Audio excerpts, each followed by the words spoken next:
ito na siguro yung pinaka-unexpected na dagat trip namin. Paano ba naman kasi, pinipili talaga magbiyahe kahit na maulan. Hello mga Verda! Welcome again to my video! So may pupuntahan nga kami yung pinakamaganda sa balat ng lupa, ang dagat. O naman sa balat ng lupa. So ito nga, pumunta kami sa dagat kasi nga, wala, trip lang namin. Pakailan mo ba? Charot. Ayun nga, yung nagbiyahe nga kami, ay alam naman namin talaga na makulimlim. Syempre sa Palawan tayo, tag-ulan. Charot. Ayan nga, nagkabit na siya ng duyan. Huwag nyo na ako i-judge kasi alam ko naman talaga maliit ako.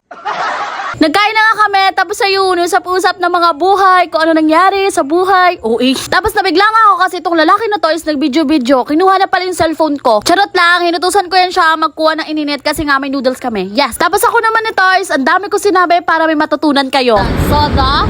The soda is the purposes with the iron, C, with the vitamin C, with the, O diba, may panibago na kayong kaalaman na natutunan sa akin. Tapos nga, ayan, pakit-kit lang sa camera. Tapos nga, tamang kwentuhan lang dyan. Ano, what you are? The way you what you are. Ha? Mali atin sa lapit mo. Sabi niya talaga, huwag kang gayahin niya. Nakita ko ni Kuya. Nakita ko ni Kuya.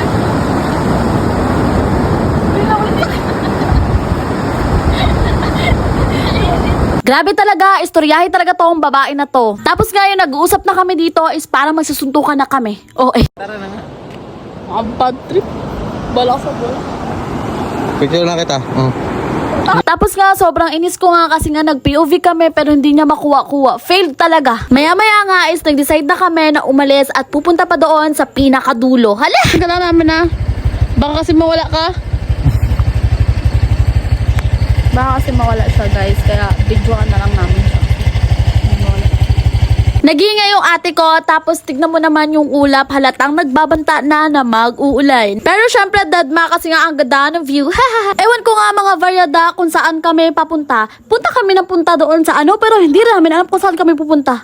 So, nag-decide na lang kami na bumalik na lang kasi nga nakikita na namin yung langit as in wala na kaming makita na bundok. So, ito na nga, ito na mga Varyada. Ito na talaga yung sinasabi ko na maabutan na talaga kami ng ulan. Pero in fairness, ang ganda ng view, akala mo na sa Baguio. Ay, video na video pa rin nga ako dito mga Varyada kahit nahihirapan na ako. Part siguro to ng content creator na walang sahod. Baka naman, halata naman sa mukha ko na nahihirapan ako dahil yung ulan at yung lamig ay super talaga ultimate. Kaya naman mga Varyada, nag-decide na kami na huminto dahil nga yung ulan is para ng bato at sobrang lamig at ipapasok ko na to yung cellphone ko. Ayun lang muna mga Varyada. Thank you for watching. See you next vlog. Mwah! Bye-bye muna guys kasi yung cellphone namin.